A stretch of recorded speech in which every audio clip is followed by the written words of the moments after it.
হরে কৃষ্ণ। আমাদের দুঃখের কারণ হলো যে আমরা সুখ বাইরে থেকে খুঁজি। তাই সেই জন্যে এই সংসারের বাইরে অর্থাৎ মান সম্মান, পদ প্রতিষ্ঠা, ধন সম্পদ এসবই আমরা সংগ্রহ করবার চেষ্টা করি। কিন্তু সত্যি সত্যি সুখ আমাদের আত্মার ভেতরে আছে। তোমার হৃদয়ে যে ঈশ্বরীয় জ্যোতি সদা বিদ্যমান আছে, এর অনুভব করবার চেষ্টা করতে হবে এবং দুঃখের পার তবেই যেতে পারবে। সব মানুষই নিজের নিজের জায়গায় ঠিকই থাকে।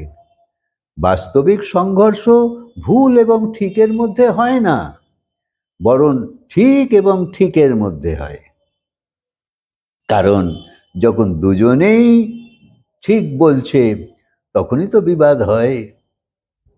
স্ত্রী স্বামীর প্রতি কতটা প্রিয়তা রাখে তা বোঝা যায় যখন স্বামীর কাছে কিছু থাকে না, আর পুরুষের বিশ্বস্ততা তখনই বোঝা যায় যখন তার কাছে অনেক কিছু থাকে। তাই সাংসারিক সম্পর্ক আমাদের গতিশীল হওয়া সত্ত্বেও তার প্রকৃত রূপকে আমাদের জানা নেই, তাই জানতে হবে।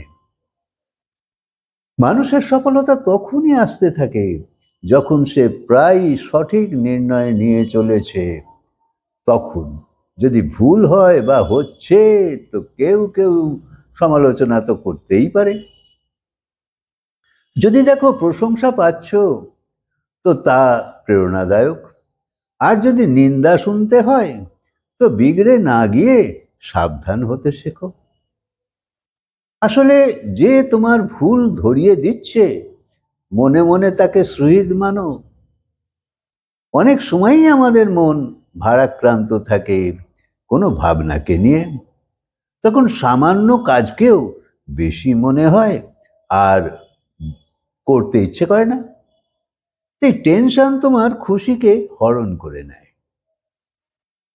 আসলে বাইরের পরিস্থিতি এত নিন্দনীয় নয়, তোমার ভেতরের সমস্যাই তোমায় দুঃখী করে চলেছে। এই রকম অবস্থার আগে ভালো করে ভেবে দেখো, স্বীকার করো নিজের স্থিতি, তারপর চুপ করে বসে যাও আর ভগবানের নাম করো। ভগবানের সঙ্গ শ্রেষ্ঠ, কারণ সে সব সমাধান করতে পারে। সংসারের সমস্যা হাজারো, কিন্তু সমাধান একটাই, সেই ভগবানের নাম। গভীর শ্বাস নাও কয়েকবার, তোমার সমস্যা প্রভুকে সমর্পণ করো। কারণ উদ্বিগ্নতা তোমায় নিয়ে অতীতে বা ভবিষ্যতেই তো যায়, কিন্তু শান্তি শুধু বর্তমানে থাকে। হরে কৃষ্ণ।